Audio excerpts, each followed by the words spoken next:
They do. Get this. So I got a message on Wednesday from a company I was due to be having a meeting with on Wednesday, and it said, "Hey, look, do you mind if we move this to Monday? I've got a conflict now." And I said, "I'm going to tell you the truth. I've never said this to anybody before, but the answer to that depends on whether Scotland wins the football tonight or not." Right? So because I've got flights and accommodation to go back to Germany for the Hungary game on Sunday. And if we got beat by Switzerland, I wasn't going back to Germany because it was just basically a friendly, right? So, and I just wasn't going to go the disruption of like doing it. However, we drew with Switzerland, so Sunday is like the World Cup final for us, basically. It's all on, isn't it? Especially, was it that whoever wins that has basically goes through, doesn't it? It's a dead heat. Quite likely, yeah, quite likely to go through, yeah. Yeah, brilliant if you did it. Would be brilliant and decent chance. I think very much of a muchness between you and Hungary. I'd say, even though they may be slightly better, but not by much. I mean, it depends on the way you look at it. Like they got beat 2-0 by Switzerland, and we drew with Switzerland. Lineal champions, the lineal champions. Anyway, we're live, everybody. We'll get back to chit chat on football later. Welcome to Brainfood Live on Air. It's episode 261, bringing it to you every Friday, no fail. We have actually moved this 1 hour earlier. You might have noticed. If you're expecting this like usually 2 p.m. BST, 3 p.m. CEST, it is because we're going to watch some football at 2 p.m. So even though was it the Slovakia versus Ukraine game and Austria against whoever, I'm going to watch all that. So that is why we are doing the show a bit earlier. So thank you for joining us today. Just want to check audio, make sure everyone can hear me okay.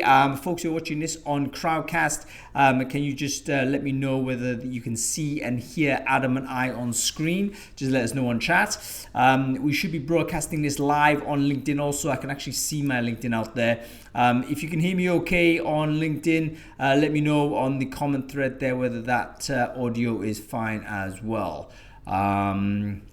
Okay, I think we're starting to get solid on this. It's been weeks and weeks and weeks since we've had any issues everywhere, so it looks all good. So thank you, Valerie. Thank you, Patrick. Patrick, we'll bring you on in a bit. Adam insisted on coming on today, even though he's got like important things to do later on. Because it's what did you say, mate? You just wanted to keep it top of mind or something? Yeah, scared the brain fooders will forget you. I don't want to become irrelevant. I've got to maintain relevance with the people. Yeah, constant. You know what? I've got a very important academic event happening in 40 minutes, and so it is my 7-year-old daughter's year 3 graduation. So she's 7 years old, and I don't know whether she's going to be wearing one of those hats and like a cloak and all that sort of stuff. I don't know if she gets a scroll. Maybe. I'm not sure what she gets, but I do have to go to that. 100% you have to go to that, no question. So let's make sure you're going to just come and bounce off and then go, so that'd be perfect. Okay, well in this case we're going to get into the review of the newsletter before we talk about the ATS, but before we do that, we of course have to thank our sponsors, because without sponsorship Brainfood Live cannot go on air, and this week of course is one of the best ATSs on the market. It is Greenhouse, folks. I think everyone knows Greenhouse already. They're one of the best branded ATS out there. Everyone knows this product. Everyone rates the product. It's always been one of the top 3 sort of since they arrived on the scene, and still I think maybe the most popular tool amongst the brain food community. So greenhouse.com, if you are interested in upgrading on an ATS, it is well worth having a chat with one of those guys. Just jump onto their registration form and book a demo. They're a very good business. Okay, Adam, why don't you give us a bit of chat about last week's newsletter, man? What did you read, and was there anything interesting there? Yeah, there was. So my job here is to give you the summary of some of the things that I think were quite interesting. I enjoyed the McKinsey article about the race to deploy AI and raise skills, which is an interesting term, in Europe and beyond. I'm not sure why I said Europe and beyond, because it then talks specifically about Europe and the US. Anyway, there's a lot in this, and I'm gonna have to say, and I don't want to be a doom mongerer, But we in recruitment really, out of everybody, we are in the hot seat for really understanding what our own jobs need to look like, because we've got first-hand visibility into what is our company hiring more of and hiring less of. So like recruiters, we have no excuses but to make sure that we are future-proofing ourselves and be very aware of what are the tasks that you're doing, which you're not going to need, your company will not need you to do in 6 months' time and in 2 years' time. So, like, no excuses. Get on it. Get really familiar with this. Let's talk about the jobs which are continuing to grow, which is similar in the Europe and in the US. The number one is like healthcare type jobs, and McKinsey's produced a lot of research to show that things like care workers and nursing and things like physiotherapy and these types of jobs which involve, humans have to do things, and each of the tasks they do is slightly different. And if you don't do it right with a human, it's probably going to get messed up. So they're the jobs which continue to grow. Biggest employment change since 2022, up 25% in Europe and up 29%, I think it is, in the United States. The next one being STEM professionals, which I'm guessing is a catch-all for things like scientists and, of course, technologists. But then down at the bottom, office support, like absolutely through the floor, down nearly 20% in both Europe and in the US. And we have to consider that some of our job in recruitment could be considered as office support. And I'm not talking about the qualitative aspects of like influencing hiring managers and influencing candidates and doing that sort of thing. I'm talking about, like, we are moving a lot of things from one field to another within a database type of system. I mean, how much time are you spending doing these things?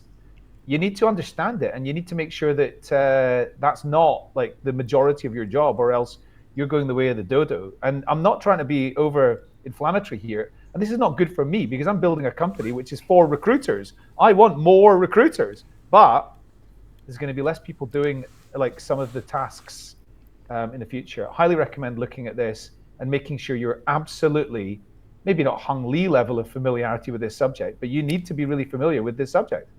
Hey, listen, I'm very familiar with the subject, but I've also failed to apply practice to it. I'm doing way too much moving information from one system to another in my back office. So one of the things I've got to do this summer is really spend time and just carve that out. Because there's no doubt I've got habituated to these rhythms. It is what I do because I've been doing it for years. But there's also no question that a machine or an offshore worker can do that more efficiently, more cheaper than I can. And I need to get with that program. And I think everyone needs to do the same. I think you make it a very good point. What component of your current job could be described as office admin? And if it comfortably fits into that category, you've got to aggressively get rid of it. You have to think of a way, can I automate? Can I kind of find a solution that is more efficient than I'm currently working? Even, I would say, without direction. Like, you don't want to wait for the boss, the head of TA, to say, we're now using this tool. You need to apply it to your own work and get rid of it in some other way.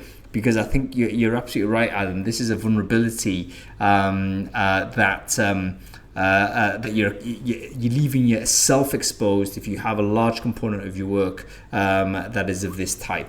Do read that document. I'm going to keep pumping this stuff out because I think the message does have to be underlined. So yeah. Okay, so we'll get some people saying screen is still fetching stream. Is this going ahead? I'm presuming some people can see it, but some people can't, which I don't quite understand. But yeah, folks, if you can't, then flick over to my LinkedIn. Someone wants to share my LinkedIn profile on there. Hey, that's weird. That's weird. Maybe you're blocked. Maybe you're blocked in certain countries or it could be. I think LinkedIn's fine, strangely enough, but basically Crowdcast is failing. So anyway, folks, I can only recommend you refresh or potentially look at it on LinkedIn, and I'll be there as well. All right, check out that link. Okay. It's really good. Give us another one, Adam. Yeah, so curious phenomenon. And so Kieran Snyder has written about, Kieran Snyder is the co-founder of Textio, recently stepped down as CEO to, remains with the company, but stepped down to do some other things that I think she enjoys. I'm not entirely sure what that is, but one of them is she's written about the impact of in-person versus remote meetings on inclusivity. So curious findings. I don't think there's any specific conclusion as to why this is, but it's something we probably should be aware of. So there is, depending on the number of people in a meeting, whether it's in person or it's remote, the proportion of people who actually contribute to the meeting is quite different. So the more people in the meeting, the less the percentage of the people in the meeting actually contribute. And this is very much exacerbated in remote meetings. So when you've got like 10 people in a meeting, half as many actually contribute. Something like 30% of them will contribute if it's remote, whereas if it's in person, it's like double that. So that's quite an interesting one. But when you look specifically at the participation in women's participation in those meetings, it's really exacerbated even further. So do we as humans feel less comfortable contributing to meetings that are online versus in person? It seems that that's the truth. And at the same time, I wonder whether there's specific types of people who are more likely to dominate if it's online. Maybe that's it. Or are people more shy on camera versus in real life? Something's going on there, but this is potentially a challenge around inclusion. And of course, we want more women to participate. We want more women to be, thriving in their careers and have as much opportunity as men do. So in-person meetings seem to be better. It's a really important finding, and again, it is weird. I love the fact that Kieran doesn't actually present a theory on this. She just presents the information, and it's like we've got to just come up with a reason ourselves. And it is difficult to speculate, but it does seem, firstly, that participation rate is lower when it's remote, and I would say my theory on that is maybe because we struggle with the social cues as to when to speak. Like when we're in person, there'll be little micro expressions which give us a bit of indication as to whether we've been given space to speak. Whereas when you're on a flat screen on a Zoom, it's like everyone is just like looking on a grid. It's not obvious when someone wants to speak unless you've agreed a hand signal type of format for people to open up that way. And the side with regards to women being less likely to participate in a remote meeting, I have no idea why, but it was very stark, wasn't it? It was a very clear difference. Yeah. So it was like, wow, if that's the case, then you do need to think about it. Like, how do we? Another thing to think about also is, like, do we need to? Is participation necessarily a good thing? I know, sort of, when there's loads of people in a meeting, I typically don't participate myself. It's like nothing's going to be decided when there's 7 people in a meeting. There's too many voices, so I do tend to switch off myself. So I wonder whether we don't want to necessarily say speaking up in meetings is ipso facto good, because it may not actually be contributing anything. But anyway, it is worth observing. Colin's made a good point. He said that maybe people feel the need to justify their presence at an in-person meetings to contribute more. Yeah, because you've made you have invested more into that meeting by taking the time to get to the same place that other people are at. So actually, you are more invested in this, and you're going to make sure that you contribute, because you don't want to let people down. You also, it's a bit of a waste of time maybe turning up for an in-person meeting without expressing your view on the discussion or adding your context or whatever. So that could be right. Emmy's been very honest on LinkedIn. She said basically I'm more likely to be distracted in other words, there's other things to do. It's like maybe you've got other shit on the go. So Your screen's off and you're working on your other yeah, urgent, important tasks. yeah, everyone's like, But why would that be different for men and women? I'm not sure. I can see that for everybody, absolutely.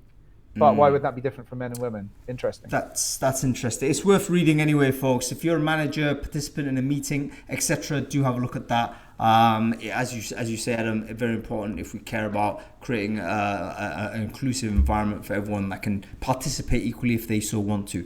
Okay, give us one more, mate, before we'll let you go, Adam. Okay, just one quick thing. Just one quick thing to finish off that last one. Patrick's made a good point. Having camera on or off makes all the difference. Although I do enjoy when I'm sitting having a meeting with somebody and their camera is on, but you can see the lightness in their room on their face completely changing because they're flicking around their laptop doing other things. That's a telltale sign that they are multitasking when they're in the meeting. They're not fully there. They're not fully there. That's entirely right. That never happens to me, of course. Somebody told me that. Yeah, I'm always in as well. Yeah. Okay. So one last one. The Flex Index report, is it? Yeah. We could be talking about all these subjects from 4 years ago, couldn't we? They're like the impact of AI, flexible working. They're still because the dust hasn't settled on these things, right? So key findings from the Flex Index report. This is specifically the US, I think. So full time in the office continues to become less prevalent. So I think there was a bit of a boost in companies that were like, I say boost as if that's good. Companies did seem to, post-pandemic, go, no, we want you back in the office. But that seems to have come back down to a sensible kind of level again now. That's one thing. The second thing is that I've never really heard this term, but I quite like it. And I'm kind of guessing what it means, but I think I know. So structured hybrid is increasing in prominence. And I think what structured hybrid means, it's not just like choose when you're in the office and when you're not in the office. It's we will decide when does everybody come in as a team and all work at the same time as a team, or are there set days for different people and different teams because of logical reasons for that or whatever. The biggest theme seems to be 2.5 days in the office on average, which seems, it was 2.49 or something like that is what the number was. And it feels like that's seems a very convenient, exactly half the week, but that seems to be the biggest trend. Does that feel real to you, folks? 2.5 weeks. There's another report coming into Brainfood this Sunday, says it's 2.2 days on average that you're in, and I do get a sense that that's basically about right. We're doing kind of a fixed structure. In other words, we're not just rocking up when we want. That's kind of a rarer way of doing it. Hybrid is turning into, look, you're coming in Tuesday, Wednesday, Thursday, something of that type. And those are your 3 days in, basically, with general acceptance that Monday, Friday, or whatever format or structure you have is not going to be there. Just one more key finding was, it's two that are kind of linked actually. One is that this is specifically the US, as I say, that there's been an increase in, there's been a decrease in full-time in on-site right across the board. The biggest growth of the biggest shrinkage of that's been in Alabama, which is interesting. However, the more west you are, the western coast, that is like where it's the most prominent that people can be flexible about where they work. And aligned with that was the cities with the locations with the highest cost of living seem to be the ones where more flexibility is on offer. So, of course, like the San Franciscos and the Seattles and maybe the Los Angeleses and places like that. And I think that's there's something to do with like the cost of office accommodation, but also it's a bigger benefit to people being able to cut out on travel expenses and things like that. So. Yeah, I might actually write about this on Open Kitchen on Monday. Like, what are the main factors that encourage remote? It is cost of living. So you're living in a metropolitan city. It's basically bigger benefit and obviously a bigger impediment to ask people to come in. Number two, Also, the sort of it's industry specific, industry dependent. For instance, there's certain jobs you can't do remote, whereas things that are media based, technology based, information based, you can do remote. Those types of jobs tend to cluster in big cities. Those types. So again, it's the type of jobs and where they cluster, and yeah, there's another factor as well which I forget to mention. But we're starting to understand where all of this feels, and I think we're getting to a rhythm which I think is kind of acceptable. If we can do a fairly flexi time, 3 days in, 2 days out. If you give people that offer in 2019, everyone snap your hand off. It's crazy flexibility. Pre 2019, it was 5 days in, no question, right? There was like you have to go and ask your boss specifically per instance whether you could work from home, and that would be so rare. But now it's become very close to default, which I think is positive. Okay, that's great stuff, Adam. Thank you so much. You got to go. Wish that your little girl all the best. Take a lot of pictures, man. Make sure you do that. And yeah, enjoy the day, man. That's brilliant for you and your family. Thank you, and I'm going to be tuning in to see what Patrick says later on the replay, because I always like listening to Patrick, and this was going to be a really great session. I hope everybody enjoys. Yep, great stuff, Adam. I'll see you later, mate. All right, Patrick, we'll bring you back on. And by the way, I'll just let Patrick say it himself, but I think that this is going to be very, very interesting conversation. There he is. Hey, Patrick. Can you hear me? How are you doing, man? Yeah, I can hear you fine. Can I just say how wonderful your hair looks today? Always, man. This man takes care of his appearance. I'll tell my Indian. I have an Indian barber. He's fantastic. He dances He's the guy around. It's like does the job, mate. Yeah, you got to get pros on it. Okay, listen, Patrick. Why don't you quickly introduce yourself? Who are you? What it is you do, man? I'm the ATS whisperer. I've got a background in business consulting in the data centers of banks, which was pretty interesting, but also quite boring. And then I fell in love with the beautiful art of recruitment marketing, recruitment tech, and now I specialize in as a contractor in either career side development or ATS selection. Yeah, fantastic stuff. And by the way, folks, the reason why I wanted to do this show particularly is because ATS questions are one of the most common FAQs in the online community. Basically, loads every week. Someone's going to say, "Guys, what are you using for an ATS? Or we're going to upgrade to this product. What do you reckon? How do you do this properly, etc." Very, very common thing, and it's normal because in your career, you're probably going to do it at least once if you're an internal TA. But you're probably not going to do it multiple times within the same employer, I would guess, because if you screw it up once, you're probably out. So none of us get good at this, so we don't build up a residue of knowledge. We all kind of have to be an amateur on it, which is why I wanted to bring Patrick on, because Patrick, you're a guy operating independently and helping different companies do the implementations and bringing that wealth of experience from a completely agnostic perspective. So remind me again, how many implementations or ATS projects have you done so far? What you've got a basic number that you can share with us? I'm close to 60. 60 ATS implementations. 60 ATS projects from either just a small optimization to the full selection and implementation. So I was involved in at least 60 ATS projects. Yeah, fantastic. This is a great experience. So let's have it in this case. Let's start with this. ATSs, like what is the best ATS out there? I mean, I know you're not paid by any particular company. I am, but feel free to say what you need. Is there a product out there that you tend to implement more than most? Like, what is it? To start off with, everybody hates their ATS.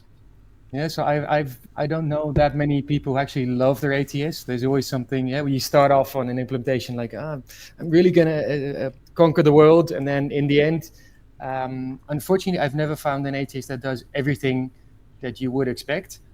But then it is all about expectations, and asking me what is my favorite ATS is asking me what is my favorite car. If it's to watch on TV, it's Max Verstappen's Red Bull.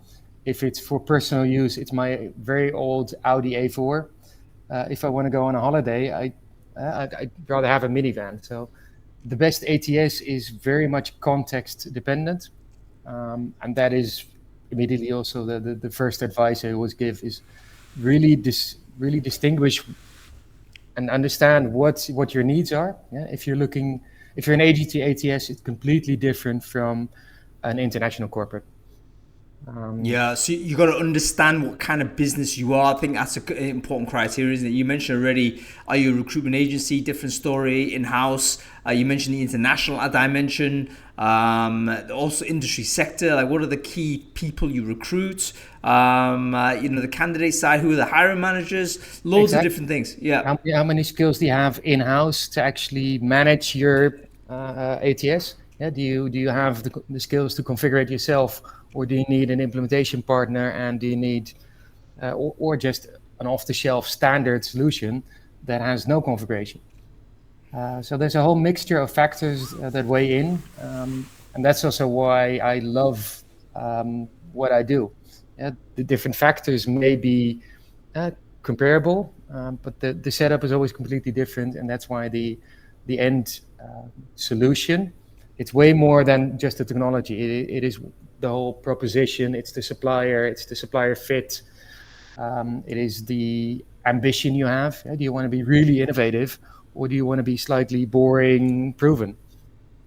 There's a whole mixture of factors to weigh in. Okay, so tell us what happens when you get called by companies. Like, at what stage are they typically at? Are they at complete blank slate, or have they already got like 5 or 6 ATSs they're thinking about, or are they like mid-implementation and made the decision and they've screwed it up and they say, right, Patrick, I need your help?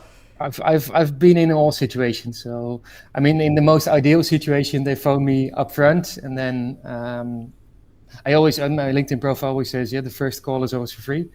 I have a lot of calls and I give a lot of free consulting, and then sometimes one of the projects ends up actually being a paid client. So initially, I look at the context. What are you looking for? Are you an agency or a corporate or a temp? What are you going to use it in one country or multiple countries? Because that weighs in the factor of multiple countries, multiple compliancy, different legislation. Is it one label or multiple labels? If you have one label, it's just one brand. It's quite easy. But if you have multiple brands, very often you need different branding of your jobs to go outside. Plus, you need restrictions in, I don't want my sister label to steal my candidates away. Very good point. I didn't even think about that. Like, when you're multi-brand organization, like, how do you do an ATS on that? You ideally want some centralization because you want to see what's going on across the piece, particularly if you're a TA function that has a support across the brands. But yeah, you might want to, Exactly. Career sites typically go to one career site. Yeah, that's one of the biggest conversations I have on multi-label. Do you share your talent pools? Yes or no? So that's quite an interesting one. And there's, I've seen both. Yeah, one label said, no, I want to fully restrict it. And the other says, no, of course we're going to share our candidates. And somewhere in between. Languages, that's also a very, very big factor and very complicating factor, because it's quite easy to say, I want it dual language. But imagine language falls apart in ATS interface. There's a lot of great ATSs which do not have a Dutch interface. So my Dutch clients can't even consider the ATS if it doesn't have a Dutch interface. Another factor is the job posting text. Is it one language? Is it double language? Is it what is the primary language? Is it Dutch English, or is it English Dutch? Is it Dutch French, Dutch Chinese? There's all different variations which complicate also the mapping between ATS and then the correct career site and job board if you're going multi-language. So that's some of those factors. What is a must-have in that? The type of recruitment, high volume recruitment, needs a completely different type of ATS than niche recruitment. Yeah, I've noticed this as well. There's even a different category of products that deal with that, isn't there? Because a lot of the products that I was typically familiar with that are not necessarily in the high volume kind of set, turns out the companies that are using often two ATSs, one for the corporate business as usual type hiring, and then another one because they need to hire 10,000 gig workers every month or something. It's a different product because you're processing different people. If you need to assess or present 5 candidates, that's a fairly compact number volume. If you have a job where you have 4,000 applicants to assess, or if you have to present like 10, 20 candidates a week to a hiring manager, completely different screens, different ways of presenting it, different ways of assessing it. High volume is very much dependent on location and availability. A lot less on the specific skills. If I just need to hire, 10 bar attendees, it is location and availability. Whereas if I want to hire a register accountant, I need to have the specific skills in banking, in big data. So big difference between like headquarter roles and high volume roles. Yeah, very interesting. So obviously, when you come in, there's a big discovery section that you have to go through. Can you give us an idea, typically, like how long does that take, and what types of people are you talking to, and what do employers kind of typically? Who is it in the employer side that actually talks to you, and is that sufficient? What give us an image of how that early start looks like? Yeah, so I've found the niche of being hired always on business side. So it's usually recruitment manager who hires me. So there's also great consultants working on vendor side as an implementation partner. But for me to be fully independent, I only work on business side. That's also, business side meaning the end user company brings you in, right? Exactly, yeah. So the recruitment manager hires me. I talk to the recruiters primarily. Yeah, so I usually take the recruiter perspective at center. Yeah, they're the primary user. For high volume, it's very often also the hiring manager who is very often also the recruiter. Or you need sort of like a standalone. If for example, in a lot of retail, it is someone running an office or a store that just wants to go into the ATS, pick standard role, publish, and then screen. So it's the primary user to talk to first. So one of the first things you got to do is identify primary user, and you're quite right on the hiring manager.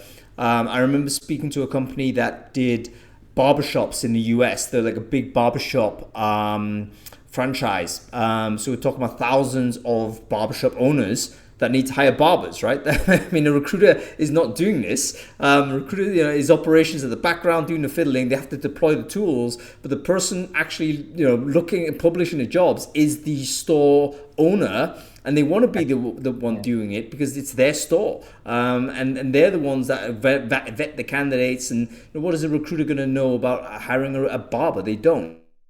So that's exactly it has to be also a store manager. Yeah. This is also exactly the project stream I follow. I go to the primary user first and discuss their process. And I've actually managed to find a way to have the full recruitment process from request new job rec, approve job rec, assign to recruiter, detail, publish, interviewing, present offer, offer accepted in one slide, with all the roles of all the different steps. And I use that as an initial baseline to say, this is going to be your to-be process.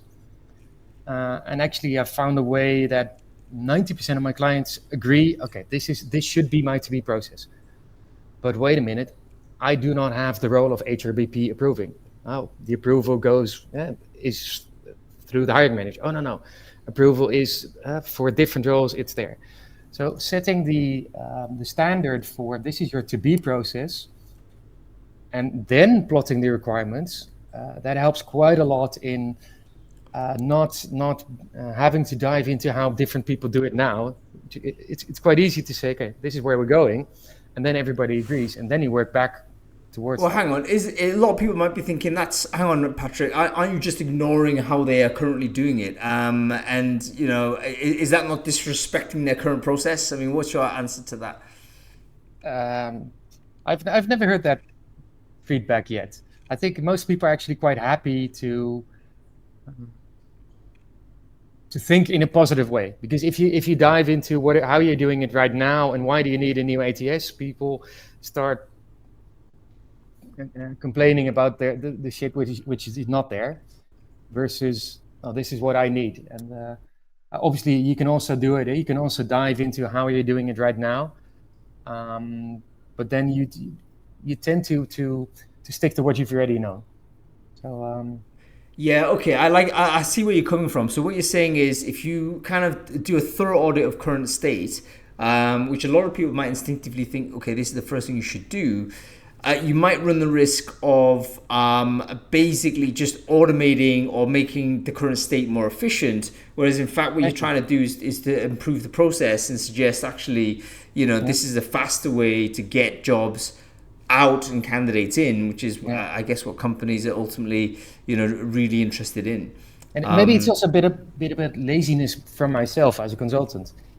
Yeah, it for me, I can just come in and say, this is your to-be process, and then everybody sort of agrees, and then you work back on this is the type of changes. For me, that's a lot easier than the approach of trying to understand your current practice right now. So it saves a lot of time if we go for the to-be status. Also because we can immediately take that and go into RFP and ask our suppliers, this is what I want you to deliver. Yeah, how confident are you that this is the right way though? So again, people might criticize, all right, Patrick, I see the efficiency gain on this, but what if it is the case that it's not the optimal process, or why is it that you're confident that it is currently the optimal process? Well, that's an interesting one. I mean, without sounding arrogant, it's proven. Yeah, I've gotten just positive feedback on this new situation, this new reference model. And of course, you always need before you can go into RFP, you need to find out what is the headache, what is the reason for change. And so obviously you need to find the reason why stuff is not working right now, and that's either so functionally we're missing stuff, it's end of life of current ATS. There's a couple of ATSs which are there used to be very good corporate and agency ATS. They were acquired and now they're moving out of the corporate world. So sometimes the ATS need for decisions change. Sometimes ATS decisions are involuntary, in a sense the company's gone under, they've been bought out, the product roadmap stopped, whatever it is, or maybe the company direction, the ATS direction is migrating to a different segment. And then you can see the writing on the wall. Your type of business is no longer priority for that company. You've got to also move. So it's not always the case that it's a voluntary shift. You might actually like your ATS, but it's a smart thing to move in any case. Okay, cool. And again, and not to ignore your question of, obviously you need to understand how they're doing it right now, and also to keep the good things about the process and about the support you used to have. And obviously also you need to understand how big is the gap between what you're doing right now and the to-be situation for adoption. So it doesn't make any sense for me to say this is the new situation and then you change overnight. And of course that's not how it works. Yeah, and then actually interesting question here from Colin McNichol in the chat. He's saying sometimes it's not due to the tech, it's just lack of utilization. Like, have you encountered situations where the people have requested your services to upgrade an ATS, but in fact they've just implemented the current ATS in an insufficient way and they're not using it properly? And is that a circumstance that occurs? Absolutely, and it is. I think about half of the projects are like that they have a good ATS, but it was not either not implemented correctly, or it actually was implemented correctly, but there's no product owner. There is no one to actually own the system. Actually, I lose about a third of my projects. Actually, I don't lose them, I don't start them, because the first question I ask is, who's your product owner? And if I'm going to do this project, I need your product owner ATS to run along with me. And because at the end of the project, we're going to hand over to this person. And obviously, during that project, we need someone to understand the decisions we're making. And then very often, to come back to Colin's, it is very often that there's no product owner, which is one of the biggest reasons why you're not utilizing the ATS correctly.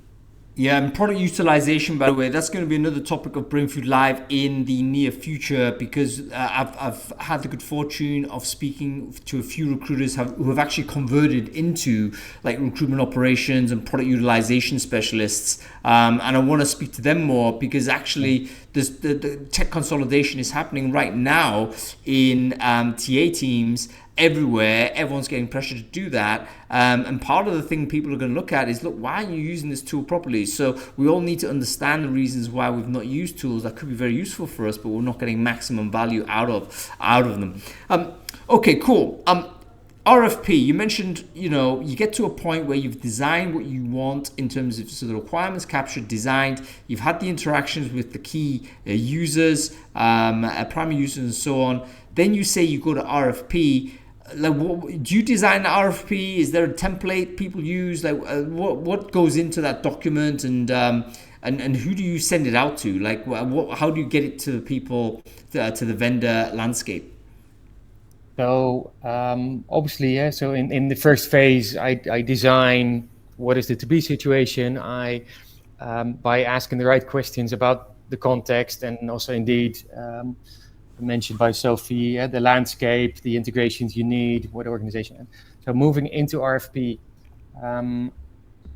I personally use two documents. One is a PowerPoint where I fully brief the suppliers on the full context, and why we're doing this, and what is the scope, what are the dependencies. And then I have an Excel on the requirements, which are categorized in certain ways. I have requirements categorized on the process. I have requirements categorized per module. Sometimes you have like an agency module or an offer module. It's very often grouped in a certain way.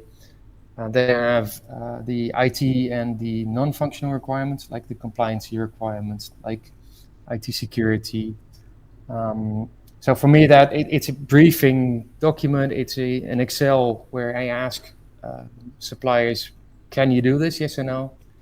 And then very often, especially in large corporations, you have a procurement who define certain restrictions or certain templates on how to send it out to suppliers, especially public sector. That's very much regulated.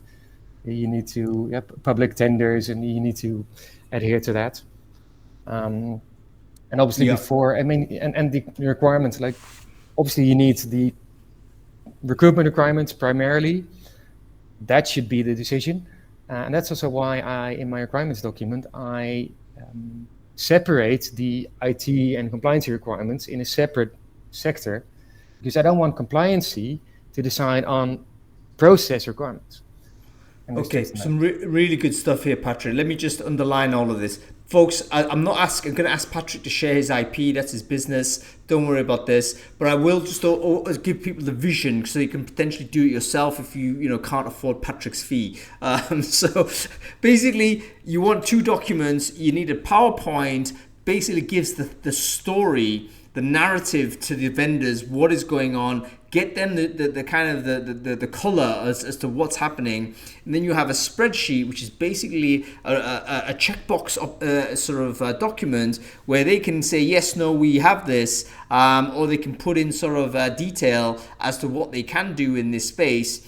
And within the spreadsheet, it's separated out into different things, such as the recruitment procedure, the implementation procedure, IT sort of environment, because obviously your current IT environment also has some sort of impact, probably less so these days with the cloud, but still there is going to be sort of compatibility issues with various ATSs that are out there, and then of course compliance, which they then need to deal with. Now you say it's a separate document. Is that a separate spreadsheet, or is it a separate page within a spreadsheet? And I want to sort of just understand this, because are you sending it to different people out there, or is it integrated into a single Excel document? I do it in one Excel document as a separate tab. Yep. Because in the end, I mean, I don't want too many documents. Yeah, simplify. Yeah, already 2 documents. That's enough. But it is indeed a separate tab, and sometimes I only send a certain tab to a certain category of my stakeholders for them to validate. Yeah. I have another very, very big tip on how to write a requirement. Very often requirements are written, the system must be able to support the process of blah, blah, blah, blah. And then every requirement says the same wording. So one tip I have on that is write actively. Yeah. Recruiter creates a job rec from 5 templates. So write actively and specifically. So if you write a requirement saying the ATS should be able to support job templates, everybody obviously is going to say yes. If I write it, a recruiter must be able to pick from one of the 5 templates, and template 1 should be marketing, blah, blah, blah. Template 2 should be this. That's how I specifically write it. That's when you get a distinguished answer from the suppliers. Okay, really, really important point, folks. So abstract language will produce generic responses that are easy to say yes to. Like, of course we do that. But your specificity, you got to go down from one level of abstraction, create the use case, literally like writing a user story and saying, look, a recruiter must be able to do this, and then just write the damn user story. And there's going to be companies visualize how you envision it. And what I always do is my requirements are build up. Yeah, so recruiter picks job template. Job template 1 must be do this and this. And then very often you see that the most advanced ATSs can do all 10 of them. But simpler ATSs can do maybe 5 or 6 of these, which is fine. Yeah, so it's also good to build up your requirements in also looking for how far does the functionality go. Yeah, and it's a logical order, right? So you don't want to throw the vendor into. You want to help the vendor understand the requirement and respond positively. So don't create a hostile document, so to say. You've got to just or negatively. I always look for the no. If a supplier comes back to me and says, "I can do everything," then I get really nervous, because then I know you're lying, and I know you don't have any self-reflection. No, seriously. Yeah, I can believe. I need to understand, and I need some pushback also by saying, and this for me distinguishes the bluffers from the actual delivery person. Yeah, when I say I need an integration to this HRIS, a good supplier will say, this HRIS has 3 forms of connection. Yeah, they have the recruitment API, but actually it's less rich than the learning API. So we recommend to use the learning API. This is when I know my supplier has actually proven that they can do this integration. Yeah, and they've got prior history of doing that. Or they say, no, we do not offer functionality, which is also fine. Yeah. Yeah, very, very interesting. How this seems like potentially quite a big document, Patrick. How big is it? Would you say the RFP? Is it usually a certain length or size, or what are we looking at as the sort of number of questions, I guess, that you're looking to ask here? I think I'm doing a fairly big one now for 22,000 FTEs, which is a high volume mixture. So this one's quite advanced, and I think on the process I have about 160 requirements. On the setup I have about a build up of about 50-ish requirements. I think we have about 8 integrations, and per integration we say we have about 5 requirements. So it builds up, but I do think because they are very specific, and because they build up quite logically, also for a vendor, it's quite reasonable to answer these. Yeah. Excellent. My RFP is very often it almost turns into a configuration document. So it will save us a lot of time, and actually from RFP, which is can you do it, to an offer, I am buying this. Yeah, it bridges that gap immediately. Okay, really, really, again, another good point, very key. So if you're like lightweight on the RFP, you're gonna have to put more effort into the configuration plan because you've just said yes to a bunch of things that you haven't actually thought through. So the RFP should be there almost like as if you're going to implement some product, and this is what the perfect thing is going to look like. See what comes back in terms of the yes, no, maybes from all of these customers. But once you've made your selection, you've actually got a working document that you can go and maybe with some modification, go ahead and use it as implementation.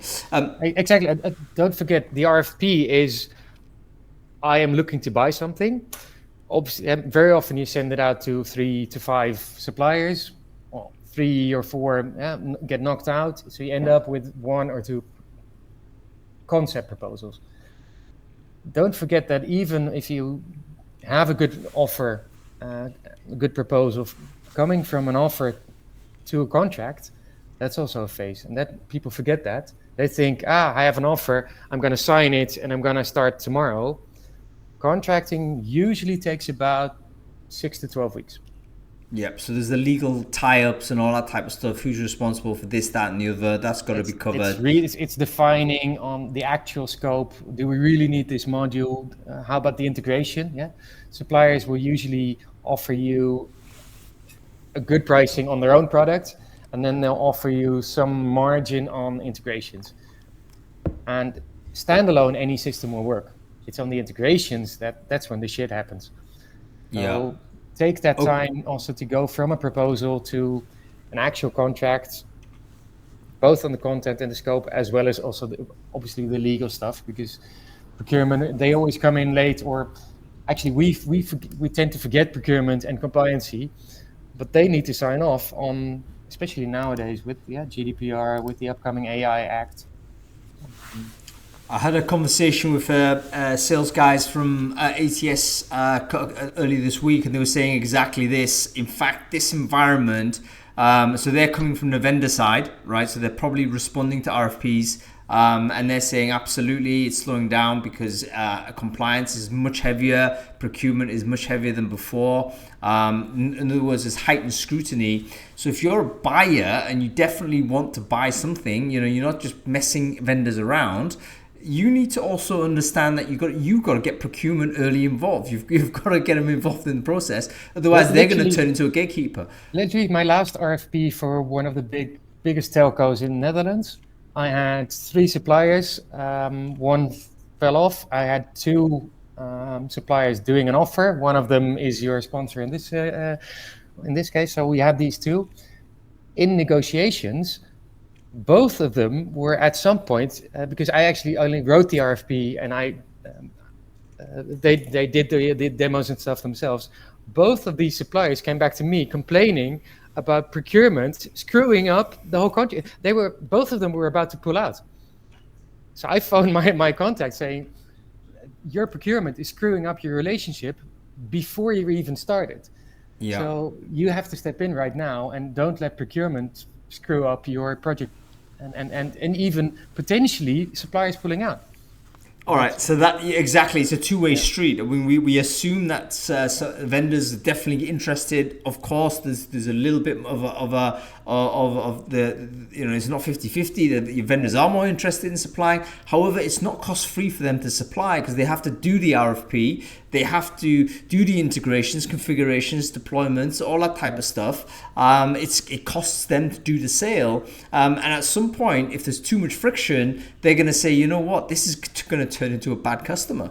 Absolutely.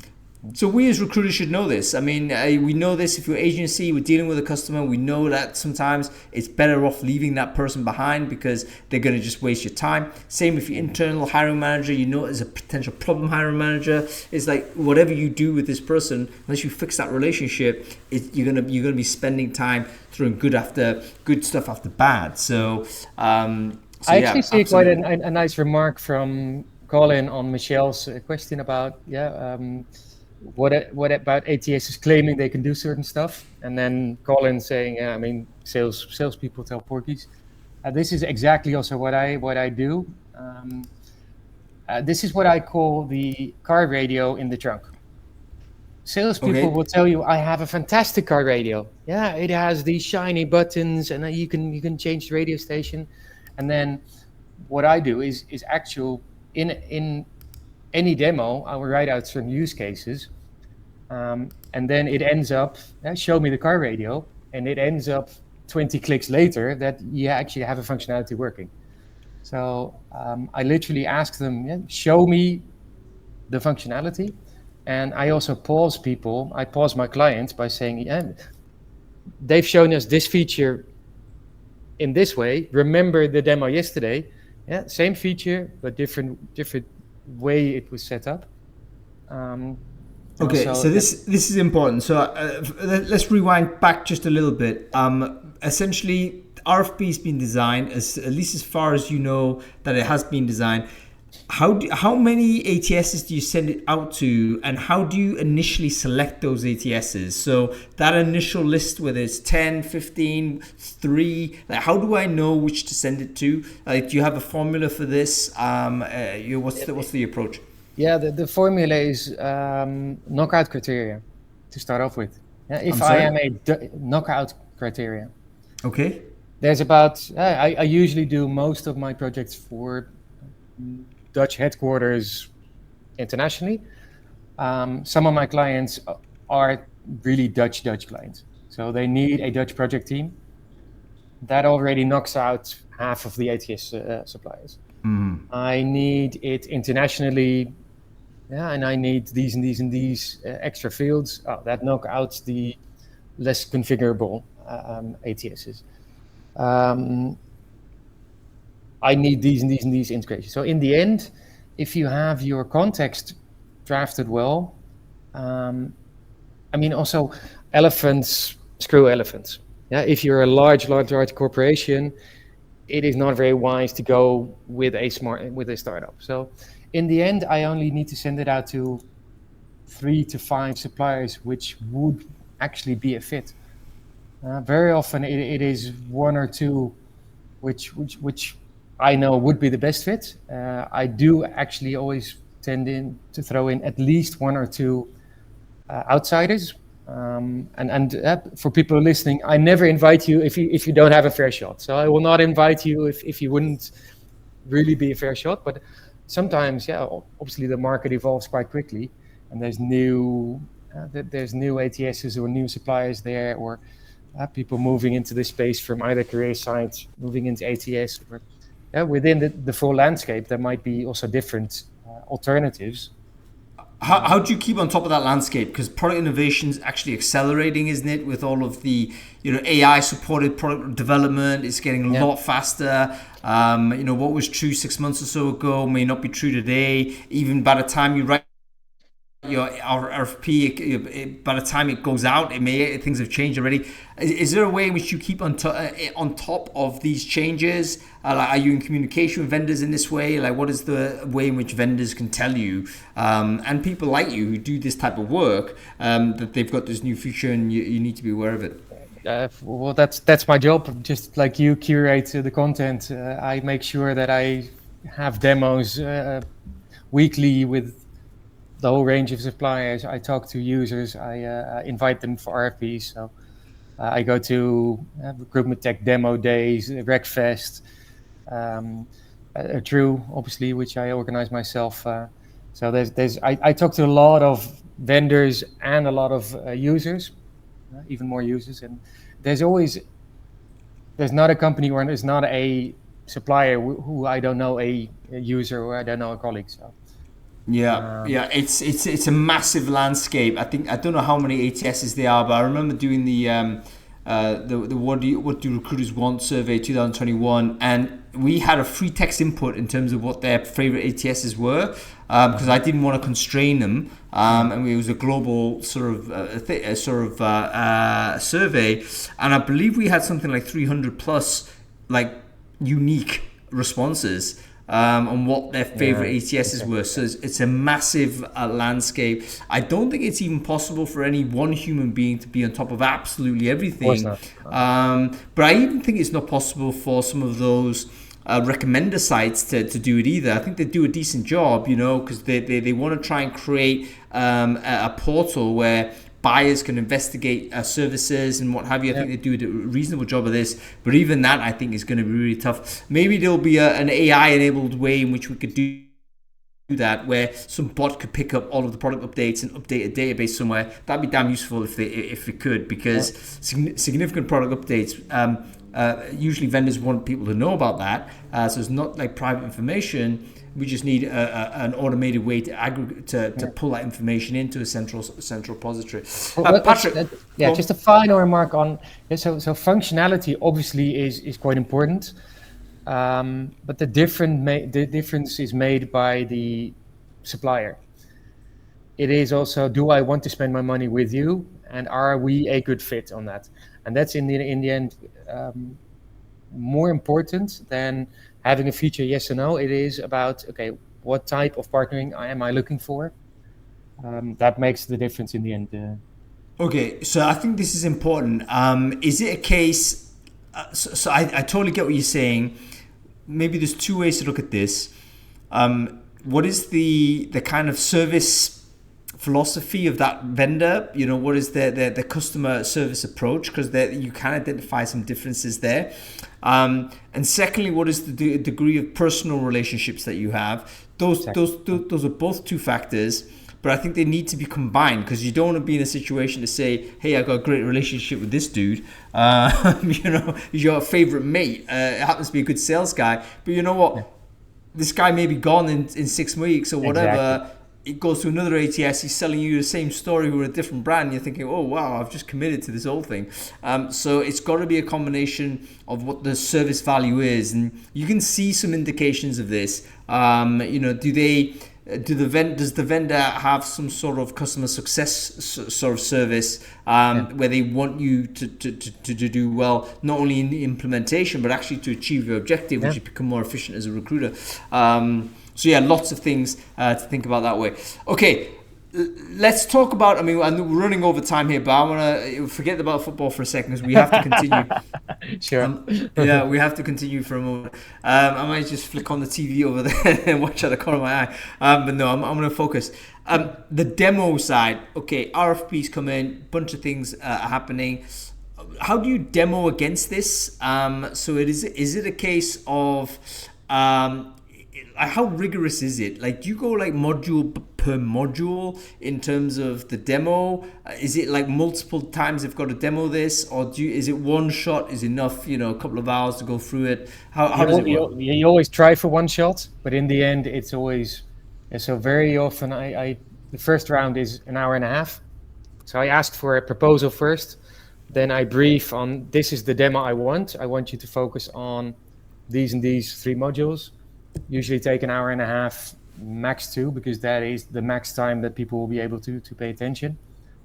Usually, good point. After that, stop press. Good point, guys. If you're doing a demo on ATS, usually it's a highly complex system because there's multiple modules. Your brain is not going to be wanting to sit there for more than, I would even say, an hour is a lot. So you got to also understand your own capacity to absorb information. Don't sit there and think you can consume all of this in one go. Yeah. What I really brief all of my suppliers, or at least I give them the opportunity to even get a debrief with me. The good ones, they actually take their time and ask good questions. Some of them, they just show up to a demo, and you see that it if they don't listen well to their clients, it shows in the whole process. So the whole process of RFP is also very telling for the type of communication you're gonna have. All right, this is also another good point. So it's very similar to recruitment process, isn't it? Like where the candidate experience can tell you a little bit about the culture of the company.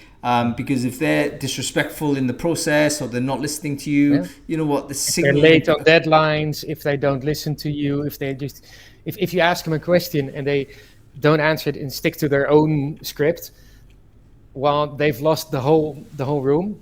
That's very telling. Very telling. Yeah, very good point. So the RFP is also not just a technical exercise, it's also like early relationship building, understanding sort of how they're going to treat you, etc. With the big caveat is that they should be highly motivated to treat you well. And if they're not, I would say either they think you're too smaller, non-valued proposition potentially. If they're a huge supplier, they may think this way, or they don't have the capacity to deal with it. I remember there was one instance where I was a buyer of software. It was the worst demo I've ever seen. Not because of the product quality, but because the delivery was so rushed. The person didn't give a damn. At that time, I was small fry. I'm still small fry, but at that time, I was small fry, and it was clear I wasn't going to do any business with that person, and therefore his business. So this is also why I don't really believe in public tenders, because then you sort of try and take that away. But cooperation with your supplier in the whole buying process is very important. And very often public tenders try to completely rationalize or put that through administration and without the connection. And in the end, I feel that a lot of public tenders, they tend to buy software on the wrong, they buy functionality, but then with the wrong supplier fit. So that's really supplier fit. I think really good point. There's so many similarities to recruiting, because we want to try and like create science in recruiting, don't we? We want to try and like just drain the human being out of all of it and just be objective, quote unquote. We're going to hire best person, more merit based, etc. But we can't ignore the reality that as human beings coming together, making decisions and having these collaborations. And so whilst we need to be aware of bias, we can't just assume that having some template or some formula is going to remove that. We have to accept that our relationships and is going to be a big component of how we do it. Patrick, Colin makes a good point. Yeah, sometimes you'd rather want to be a big client for a medium-sized vendor because they want to run for you, they want to help you, they want to grow together, versus indeed a massive HRIS who couldn't care less if you sign with them.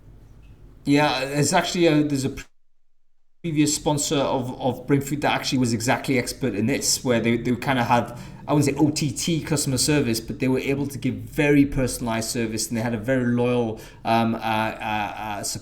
customer base because of that concierge experience they were able to provide. And I think this is part of the reason why the ATS marketplace is so fragmented, because as companies get bigger and they kind of scale up to obviously the enterprise deals and all the rest of it, the less able they are to deliver that type of concierge to every category of customer, which gives opportunity for new entrants to come in, basically. So yeah, very, very interesting. Okay, we haven't even got to the implementation stage, Patrick, and I don't think we're going to do it in this show. I might have to get you back to talk about that, because happy to do so. Yeah, we're already over time, and it's been a fantastic conversation. Caroline, Ed, don't worry about it. We actually had to move this forward simply because I have to watch some football, so I beg your pardon. But we will be replaying this, and in fact, we are going to do a part 2 because we've done a lot on the assessment side, but I want to take us to the next part 2. Should be okay. We've decided. Now what do we do? We've made the decision. How do we actually implement, and then make sure we do the implement in such a way that it influences high utilization? Because I think a big part of this, again, it's like candidate onboarding, isn't it? You could actually find the right candidate, amazing. You screw up the onboarding, and you know what? The performance of that employee is going to be compromised because you didn't get the onboard right. I think technology implementation exactly the same. You might have got the right product, but you mess up the integration, the implementation. No one's going to use it. Plenty of horror stories on that as well. Yeah. Cool, Patrick. Listen, I'm gonna get 1 more hour of free free consultancy off you, mate. I can go on for hours on this, I know, but it's just been amazing to listen to this. I'm actually, one of the shows I'm gonna transcribe and pull out some information, because there was some really great tips that I didn't kind of immediately recognize. A few of the people on the chat have also recognized as well that, you know, you just don't think about, like the length of demo, that your capacity to actually pay attention. All of those things I think super relevant. Okay, thank you, Colin, as well. I know it's 0-0. Listen, thank you for watching, everybody. Patrick Bonestra, we're going to bring you back probably the next 4 weeks or something. We'll find a reason to do that. But thank you so much for your time, man. Have a good day. I'll ping you for the part 2, mate. Great, man. Thanks for having me. And contact me on LinkedIn. I'll answer questions there as well. Cheers. Yeah, absolutely. Make sure you connect with Patrick. He's a really good dude. And yeah, I'm definitely getting back, correct? I mean, let me know in the comments whether we want to do a part 2 on the implementation of ATSs. But we have to cut it short there, not because it's only football, because we are actually over time. Thanks for watching, everybody. We will be, of course, back next week. We've got another doubleheader. We've got Founders Focus on Thursday. We're going to be talking to Roderick Smythe.